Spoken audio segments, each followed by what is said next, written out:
आजमगढ़ जिले के सिधारी थाना और एसओजी की संयुक्त टीम ने शाहगढ़ में लूट और चोरी की घटना को अंजाम देने वाले दो शातिर अपराधियों को गिरफ्तार कर बड़ी सफलता हासिल की है। पुलिस ने उनके कब्जे से लूटे गए जेवरात, नकदी, तमंचा और कारतूस को बरामद किया है। सिधारी थाना के प्रभारी निरीक्षक वीरेंद्र कुमार वर्मा को सूचना मिली कि 3 नवंबर को शाहगढ़ में लूट की वारदात को अंजाम देने वाले अपराधी इस समय बैठौली पुल के पास दाहिनी की ओर रास्ते पर खड़े हैं और किसी का इंतजार कर रहे हैं। सूचना के आधार पर पुलिस की टीम मौके पर पहुंची और 2 अपराधियों को गिरफ्तार कर लिया। गिरफ्तार किए गए आरोपियों की पहचान टेनी उर्फ सरताज आलम पुत्र गुड्डू उर्फ आबिद निवासी आदर्श नगर थाना जीयनपुर आजमगढ़ और शेरू उर्फ मोहम्मद महफूज पुत्र मोहम्मद अजीज निवासी खास बाजार थाना जीयनपुर आजमगढ़ के रूप में हुई है। इनके पास से लगभग 1.5 लाख रुपए के लूटे गए जेवरात, 11,000 रुपये नगद और तमंचा कारतूस पुलिस ने बरामद किया है।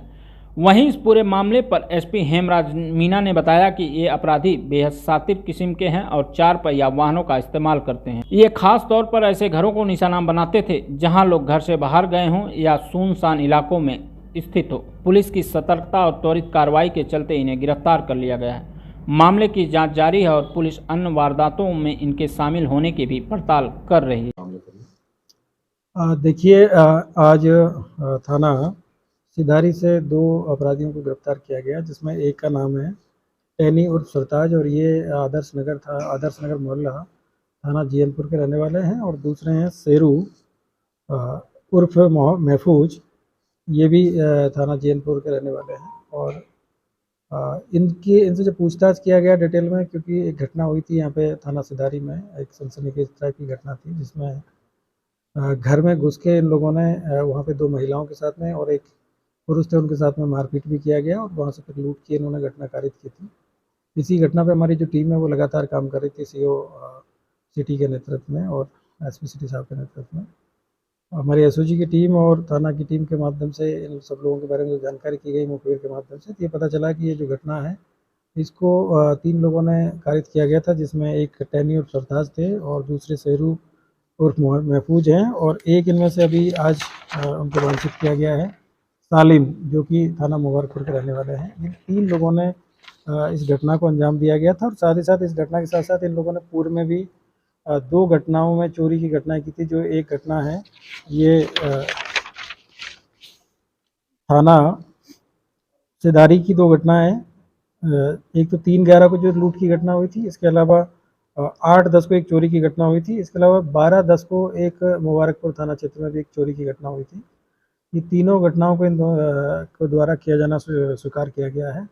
और ये जानकारी मिली कि इनके पास में एक स्कॉर्पियो गाड़ी भी है और उस स्कॉर्पियो गाड़ी से रात्रि में इधर उधर घूमते रहते हैं। और जो ऐसे जो घर होते हैं या तो सुनसान होते हैं जिसमें कोई रहता नहीं है, या फिर ऐसे घर जो कि थोड़े से आइसोलेशन में है और गांव में जो बाहरी क्षेत्र में बने हुए हैं, उन घरों के टारगेट बनाते थे।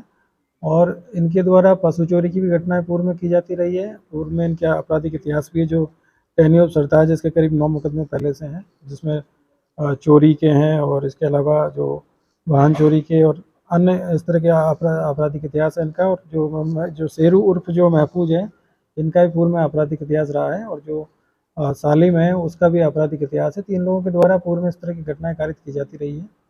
उस दिन इन लोगों ने वहाँ पे घटना से पहले वहाँ पे ऑर्केस्ट्रा चल रही थी उस गाँव में, तो वहाँ इन्होंने पहले ट्राई किया है कि लोग जो घर खाली थे उनमें जाके घटना करते, लेकिन ये कर नहीं पाए। उसके बाद में रात्रि में करीब 2 से 3 बजे के बीच में इन्होंने इस घर में पीछे की तरफ से एंट्री किया, खेतों की तरफ से, और वहाँ से चोरी करने का प्रयास करे थे। इसी में जो वादी है वो उनकी नींद खुल गई थी और फिर उन लोगों ने इनसे बचाव करने का प्रयास किया, लेकिन इन्होंने उनके साथ में मारपीट किया। और उसके बाद में वहाँ से ये उनके जो ज्वेलरी है उनको लेके चले गए, और एक औरत के कान में उस समय एक झुमका था, उसको भी उनके द्वारा तोड़ दिया गया था। तो एक काफ़ी गंभीर प्रकार की घटना थी। उसके बाद में सब लोग ये वहाँ से जो सिधारी के पास में जो रोड है वहाँ पे आके और अपनी स्कॉर्पियो गाड़ी में बैठ के ये लोग वहाँ से चले गए थे। तो इनको आज गिरफ्तार किया गया है और इनके पास से जो बरामदगी हुई है वो जो सिधारी में जो 3/11 की जो घटना है उसमें एक मंगलसूत्र मिला है, एक करधनी सफ़ेद धातु की मिली है और करीब 10,000 रुपये से संबंधित मिले हैं।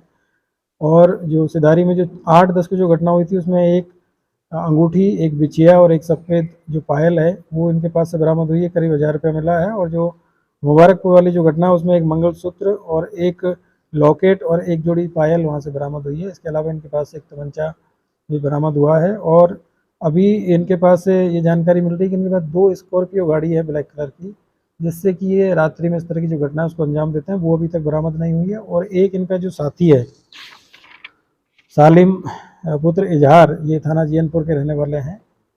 इनको इनकी इसमें वांछित किया गया है और इन पे अभी 25,000 रुपये का इनाम भी इसमें तत्काल इन पे किया जा रहा है, क्योंकि ये तीनों जो लोग हैं काफ़ी शातिर किस्म के अपराधी हैं और इन्होंने कई यहाँ पे पूर्व में घटनाओं को अंजाम दिया गया है। और इस तरह की जो घटना है वो काफ़ी गंभीर प्रकृति की घटना है, जिसमें कि न केवल इन्होंने चोरी की, चोरी करने के बाद में लूट की तरीके से उस घटना को कारित किया और फिर जो वादी है उसके साथ मारपीट भी किया। और प्रथम दृष्टया ये घटना काफ़ी गंभीर प्रकृति की लग रही थी और ये भी लग रहा था कि कोई ऑर्गेनाइज गैंग के द्वारा इस घटना को कारित किया गया था।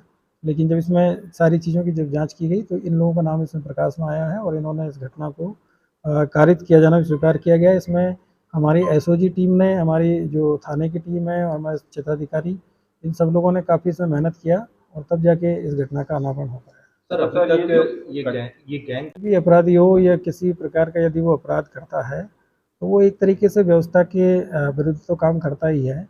अब उसके अपराध को हम किसी प्रकार से जस्टिफाई नहीं कर सकते। और इन लोगों ने जिस तरह का जो कृत्य ये लोग कर रहे थे, चोरी का करें या वस्तु चोरी का करें या फिर किसी के जिस घर में कोई लोग रह नहीं रहे हैं उस घर में जाके चोरी की घटना करना, तो ये सभी हमारे लिए बहुत ही चुनौतीपूर्ण रहता है।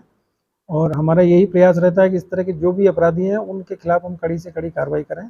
और इसमें भी इन लोगों को गिरफ्तार किया गया है, इनके खिलाफ गैंगस्टर एक्ट की कार्रवाई भी की जाएगी और इनकी जो भी इस तरह की जो संपत्ति इनके द्वारा अर्जित की गई है उसको भी हम लोग इसमें 14 गैंगस्टर एक्ट के तहत इसकी जो उसको जब्त करने का काम करेंगे। इसके अलावा जो इसके जो वांछित साथी हैं अभी उनके पास में जो वाहन है उनकी भी इसमें रिकवरी होगी, उनके खिलाफ भी कार्रवाई होगी।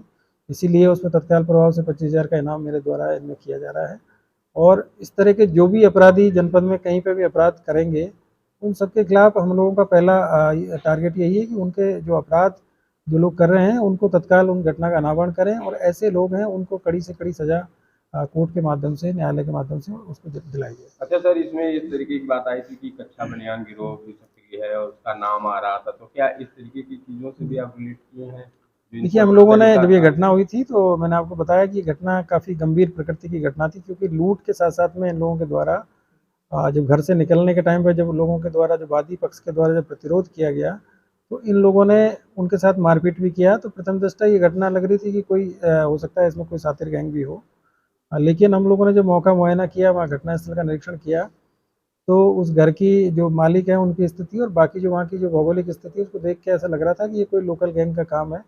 और उसमें हमको संदेह इसलिए भी हुआ कि उस दिन रात्रि में वहाँ पे एक ऑर्केस्ट्रा का कार्यक्रम चल रहा था और बाहर के लोग भी वहाँ पे आए थे और कुछ लोग ऑर्केस्ट्रा कार्यक्रम देख के करीब देर रात्रि तक घरों से अपने बाहर थे। तो ऐसे में एक संभावना ये रहती है कि जब लोग घरों में नहीं रहते हैं तो कुछ लोग इस तरह के अपने शातिर मंसूबों के माध्यम से इस तरह का कृत्य करने का प्रयास करते हैं।